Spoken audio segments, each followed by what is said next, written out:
우리는 성경을 볼 때 관찰, 묵상, 적용을 하라고 배웁니다. 그렇지만 21세기의 관점으로 2000년 전에 신약 성경의 본문을 관찰하고 묵상한다면 아무리 잘 관찰한다고 하더라도 정확한 해석을 할 수 없거나 자칫 윤리적인 적용으로 흐를 수가 있습니다. 관찰보다 더 중요한 것은 무엇일까요? 그 시대를 이해하는 관점이겠죠. 신약 시대를 살아가던 사람들을 이해하는 필수 조건은 그들의 근현대사입니다. 신약 시대 사람들에게 근현대사란 바로 신구약 중간사 역사일 겁니다. 그 중에서도 마카비 시대부터 신약 시대까지의 두세기의 시간은 신약 성경을 보는 렌즈와도 같습니다. 예수님은 왜 광야로 나갔을까요? 예수님이 예루살렘에 입성하셨을 때 왜 유대인들은 종려나무 가지를 흔들었을까요?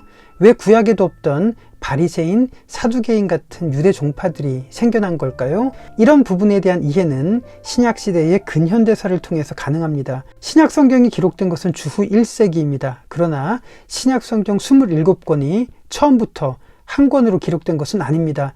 27개의 서신이 낫권으로 기록되었고 이것들이 조금씩 모이기 시작하면서 주후 2세기 중반에 가서야 한 덩어리로 모이면서 정경의 권위를 갖기 시작했습니다. 최종적으로는 397년 카르타고 종교회의를 통해서 신약 성경 27권이 확정되었습니다. 그렇다면 초대교회 성도들에게 신약 시대를 조망할 수 있는 유일무이한 기록은 예수님 시대에 활동했던 유대 역사가 요세푸스의 기록입니다. 유대전쟁사, 유대고대사 같은 책들은 그래서 초대교회에 무척 중요한 사료들입니다. 지금부터 예수님 시대의 요세푸스가 제시하는 관점으로 신약 시대의 근현대사를 살펴보도록 하겠습니다. 구약부터 신약 시대까지 시대를 크게 구분하면 이렇습니다. 주전 586년에 예루살렘 성전이 파괴되고 유대인들은 바벨론의 지배를 받습니다. 주전 539년에 바벨론이 무너지고 페르시아의 지배를 받게 되죠. 주전 516년에 제2성전이 세워집니다. 주전 333년에 그리스의 알렉산더의 지배를 받으면서 헬레니즘 시대가 시작이 되고요. 이때부터 주전 200년까지 유대인들은 프톨레마이오스 왕조의 지배를 받습니다. 그리고 주전 200년부터 셀레우코스 왕조가 유대 사회를 지배합니다. 주전 175년은 굉장히 중요한 분기점입니다. 이때 셀레우코스의 안티오코스 4세가 즉위했기 때문입니다. 이때까지 유대인들은 페르시아, 그리스, 프톨레마이오스 그리고 셀레우코스의 지배를 받긴 했지만 이런 나라들은 속주민들의 자치를 인정해 줬기 때문에 비록 유대인들에게는 주권은 빼앗겼다고 하더라도 민중들은 주인만 바뀌었을 뿐 큰 변화는 감지하지 못했습니다. 제2성전을 중심으로 평탄한 시간을 보냈으니까요.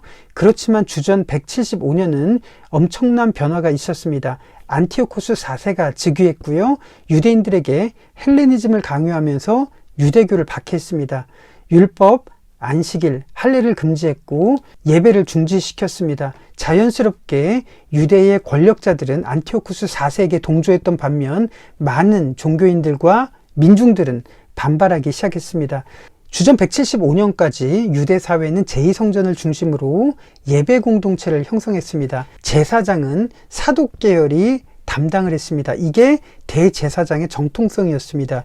그렇지만 유대 사회의 지배권이 프톨레마이오스에서 셀레우코스로 넘어가게 되고요. 친셀레우코스의 유대 권력자들이 뇌물을 통해서 대제사장직에 오르는 일이 175년부터 발생합니다. 이때부터 예수님 시대까지 대제사장은 성직 매매를 통해서 권력자가 임명하는 사람이 그 자리에 오르는 이런 변질된 직분으로 바뀌게 되는 겁니다. 이런 배경은 신약 성경을 이해할 때 굉장히 중요한 관점입니다. 종교의 중심이었던 대제사장은 하나님의 대리인이 아니라 뇌물을 통해서 권력자가 임명하는 자리였기 때문에 권력자의 시녀와도 같았습니다. 신약 시대도 그랬고 이때도 그랬습니다. 이것이 주전 175년부터 일어났던 상황입니다. 그러다 보니 율법의 정통성을 회복하기 위해서 광야로 나가서 경건을 열망하는 무리들이었던 하시딤이라는 무리들이 생겨나기 시작했습니다. 이때부터 광야라는 공간은 변질된 유대 종교로부터 참된 회복을 열망하는 그런 공간이 된 겁니다. 하스몬 가문의 마타티아스와 그의 5 아들을 중심으로 그리고 일부 하시dim 무리가 합세해서 일으킨 반란이 그 유명한 마카비 전쟁입니다. 마타티아스에게는 5 아들이 있었는데요. 보세요. 요한, 시몬, 유다, 엘르아살, 요나단 이렇게 5 아들이 있었습니다. 마타티아스가 저항했던 이유는 정치적인 독립을 쟁취하려고 했던 것이 아니라 율법을 온전하게 지키기 위한 저항이었습니다. 그 동기는 민수기 25장에 비느하스라는 인물을 모델로 하는데요. 율법을 어긴 범죄에 대해서 율법의 열성을 과시하는 것이 마카비 전쟁의 동기였다고 마카베오 상권에서 기록하고 있습니다. 자, 그렇다면 이 전쟁을 살펴본다면 수백 년간 외세의 지배를 받았던 속주민들이었던 유대인들이 셀레우코스 왕조와 정상적으로 전쟁을 치르는 것은 불가능했고 절대 열세였습니다. 그렇지만 요세푸스는 이것을 반란이 아니라 마카비 전쟁이라고 불렀습니다. 왜냐하면 이 마카비 전쟁부터 주 70년에 벌어진 유대 전쟁까지 일관된 패턴이 있었기 때문에 그렇습니다. 그렇지만 마타티아스가 전쟁이 일어나자마자 죽었고 그의 셋째 아들이었던 유다를 중심으로 해서 주전 164년 12월에 예루살렘 성전을 탈환하게 됩니다. 유다가 전쟁을 탁월하게 수행했기 때문에 유대인들은 그의 별명을 망치라고 불렀는데요. 이 단어에서 마카비라는 명칭이 생긴 겁니다. 유다 마카비는 이런 불가능한 절대적인 열세 속에서 전쟁을 수행하면서 유대인들에게 이런 연설을 했습니다. 하나님이 초자연적으로 이 전쟁에 개입하신다면 적은 수의 군대가 많은 수의 군대를 상대해서도 이길 수 있다라고 연설을 합니다. 보세요. 전쟁을 일으킨 동기는 율법에 대한 열성이었고 적은 수로도 강한 군대를 이길 수 있는 비결은 하나님의 초자연적인 개입이라는 믿음이 있었습니다. 굉장히 익숙하죠. 이런 동기와 믿음은 모세오경이나 여호수아 같은 구약시대의 전쟁의 연장선상이라는 것이 바로 이 시대의 사람들의 인식이었습니다. 그렇지만 엄밀하게 말하면 셀레우코스는 이 당시 포에니 전쟁을 승리로 이끌고 지중해 세계에서 세력을 넓혀가던 로마의 등장 때문에 이 유대 반란에 대해서 전력을 투입할 여유가 되지 않았기 때문에 이것을 그저 무마하려고 했던 것이 이 당시의 상황입니다. 어쨌든 유대인들은 마카비 전쟁에서 승리하고 예루살렘 성전을 탈환했는데요. 이것을 하누카 혹은 수전절이라고 합니다. 그렇다면 신약시대에 로마의 지배를 받으면서 수전절이라고 언급된 이 당시 맥락은 바로 유대인들이 마카비 전쟁을 염두에 두고 있다는 것을 우리들은 엿볼 수가 있는 겁니다. 예수님이 활동하면서 로마를 인정하지 않았죠. 그리고 하나님 나라를 세울 것을 언급합니다. 예수님은 요한, 시몬, 유다 같은 제자들을 데리고 다니셨는데요.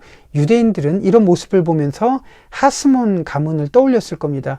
예수님이 겟세마네에서 체포되었을 때 시몬이라는 베드로가 칼을 휘둘렀지만 예수님은 이렇게 말씀하시죠. 내가 할 수만 있다면 천사들을 초자연적으로도 동원할 수 있다라고 하는 말은 바로 유대인들에게 마카비 전쟁의 기록을 소환시키는 그런 장면입니다. 그렇지만 셀레우코스는 주전 162년에 사독 계열의 대제사장을 임명하는 대신 자신들의 입맛에 맞는 아론 계열의 알키모스라는 인물을 대제사장 자리에 앉힙니다. 아론 계열의 대제사장이 임명되고 마카비 전쟁이 마무리된 이 현실에 대해서 유대인들은 어떻게 반응했을까요? 수백 년간 대제사장의 자리를 지켜온 사독 계열의 자손들은 유대 종교가 변질되었다고 생각해서 대제사장의 정통성을 회복하기 위해서 의의 교사라는 인물을 중심으로 광야로 나가게 됩니다. 이때 하스몬 가문의 요나단은 대중들의 지지를 얻기 위해서 대제사장 알키모스를 살해했습니다. 그리고 7년간 대제사장이 공석이 되는 사상 초유의 사건이 발생합니다. 바벨론의 포로로 잡혀갔던 시절에도 대제사장이 존재했었는데 이때 7년 동안 대제사장이 공석이 돼버린 겁니다. 이런 상황에서 유대 종교인들은 3가지 반응을 보이게 되는데요. 사독 계열을 중심으로 광야로 나가서 변질된 유대 종교에 맞서서 참된 율법의 회복을 열망했던 무리들이 있었고요. 두 번째는 하시딤 그룹 중에서 권력을 잡았던 하스몬 가문 주변으로 몰려들었던 종교인들도 있었습니다. 세 번째로는 대제사장 직분이 변질된 것에 회의를 느끼고 민중 속으로 들어간 무리들도 있습니다. 이렇게 대제사장이 공석이 된 7년간 이런 세 가지 움직임들이 발생합니다. 눈치채셨나요? 광야로 나갔던 무리들은 에세네파가 되고요. 권력 주변에 있었던 무리들은 사두개파가 됩니다. 그리고 민중 속으로 들어갔던 무리들은 바리새파가 되어서 신약 시대에 그렇게 형성이 되는 겁니다. 그러니까 마카비 시대를 제대로 이해하지 못한다면 신약 시대의 유대 종파가 어떻게 형성됐는지, 유대인들은 이런 유대 종파에 대해서 어떤 정서를 가졌는지 잘 이해하지 못하게 되는 겁니다. 앞으로 유대 종파에 대해서 더 자세하게 알아보려고 하는데요. 어쨌든 권력을 잡았던 하스몬 가문은 사독 계열이 아니라 지방 제사장 가문이었던 요아립 혹은 여호야립 가문입니다. 이런 상황에서 요나단은 주전 152년에 자신이 직접 대제사장 자리에 오릅니다. 대제사장의 정통성이 무너진 상황에서 요나단은 이것을 회복하기보다 스스로 그 자리를 차지했던 겁니다. 그리고 주전 142년에 마타티아스의 두 번째 아들이었던 시몬이 셀레우코스로부터 완전히 독립을 하고 시몬 자신은 왕과 대제사장 직분을 동시에 차지하게 됩니다. 결국 유대인들은 주전 142년에 독립을 했습니다. 나라가 없어진 것이 주전 586년이었으니까 무려 444년 만에, 그리고 제2성전이 건립된 지 374년 만에 나라를 회복한 겁니다. 이때 유대인들은 어떤 반응을 보였을까요? 시몬이 예루살렘에 입성했을 때 유대인들은 종려나무 가지를 흔들면서 시몬에게 환호했고요. 유대인들은 그를 구원자, 은인이라고 하면서 열광했습니다. 보세요. 시몬은 왕과 대제사장 직분을 동시에 장악했고요. 사독 계열의 정통 대제사장 직분이 아니었음에도 불구하고 독립을 쟁취했다는 이유로 율법의 정통성이나 대제사장 직분의 정통성은 누구도 개의치 않았다는 점입니다.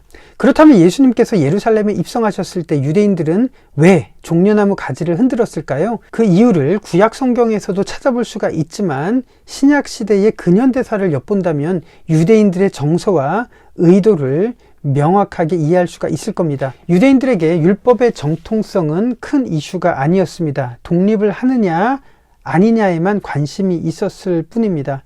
그러니까 마카비 시대와 신약 시대가 굉장히 비슷한 점을 우리들은 볼 수가 있는 겁니다. 마카비 시대부터 신약 시대까지는 굉장히 중요한 사건들로 가득합니다. 그래서 요세푸스가 제시하는 시각은 이렇습니다. 요세푸스는 마카비 전쟁부터 유대 전쟁까지의 이 시간을 하나의 흐름으로 이해했습니다. 신약 시대 사람들에게 인식의 틀을 제공하고 가치관에 영향을 준 사건은 마카비 전쟁입니다. 그리고 신약 시대에 로마로부터 독립을 얻으려는 동기와 명분과 의지 역시도 마카비 시대로부터 이어져 온 그런 사고방식입니다. 그러나 우리가 아는 예수님의 공생의 사건은 주후 30년 무렵입니다.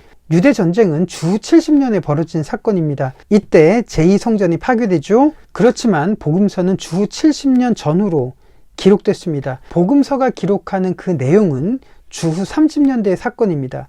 복음서의 시대를 중심으로 마카비 전쟁과 유대 전쟁의 카테고리가 이렇게 밀접하게 연관되어 있는 겁니다. 그러면 다시 신약 시대의 근현대사를 정리해 보도록 할게요. 주전 142년에 시몬에 의해서 독립을 얻으면서 유대인들은 자유와 풍요로움을 누렸습니다. 그러나 대제사장의 정통성은 무너졌고 권력자들은 사마리아 사람들이나 이방인들을 잔혹하게 박해하고 추방했습니다.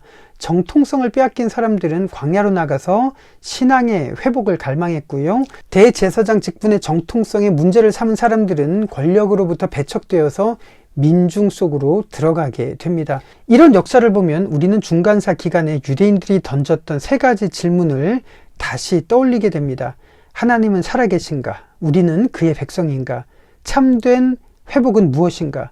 그렇다면 예수님 시대에 누군가가 광야에서 하나님 나라를 외치고 주의 길을 예비하는 이런 움직임은 참된 회복을 갈망하는 그런 목소리였을 겁니다. 그리고 이사야의 예언이 이렇게 광야를 중심으로 문자 그대로 실현이 된 흔적을 우리들은 보게 되는 겁니다.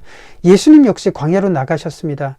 예수님은 세 가지 시험을 받으셨죠. 그 시험의 내용을 보면 마카비 시대의 유대인들이 회복이라고 착각했던 내용을 사탄으로부터 그대로 요구받습니다. 예수님이 받으셨던 세 가지 시험은 예수님 시대의 유대인들이 정말로 원했던 부분이었습니다. 그 요구를 들어준다면 누구라도 메시아로 떠받들 준비가 되었던 시대였지만 예수님은 그 요구대로 행하신 것이 아니라 오히려 십자가의 길을 택하셨던 모습을 본다면 지금 우리가 바라고 열망하며 회복이라고 생각하는 내용은 예수님께서 선택하신 길인지 아니면 예수님이 시험을 받으셨을 때 요구받은 내용은 아닌지 우리들은 심각하게 고민하게 됩니다. 예수님이 우리에게 원하시는 것은 돌이 떡덩이가 되게 하고 하나님이 우리에게 초자연적으로 개입하시기를 기도하는 것이 아니라 오히려 광야 같은 공간에서 하나님 나라를 구하며 하나님과 대면하며 좁은 길을 걸어가는 선택을 하는 것이 우리의 기도 제목이 되기를 원하는 것은 아닐까 생각을 해보게 됩니다. 종교의 진정성이 흔들리는 시대, 경건의 모양은 있으나 경건의 능력을 잃어버린 이 시대에 예수님께서 우리에게 진정으로 원하시는 것이 무엇일까요? 종려나무 가지를 흔드는 것이 아니라 광야 같은 골방을 회복하고 하나님과의 대면을 통해 경건을 다시 회복하는 것이 아닐까 생각합니다. 오늘 중간사 수업 5번째는 여기까지입니다.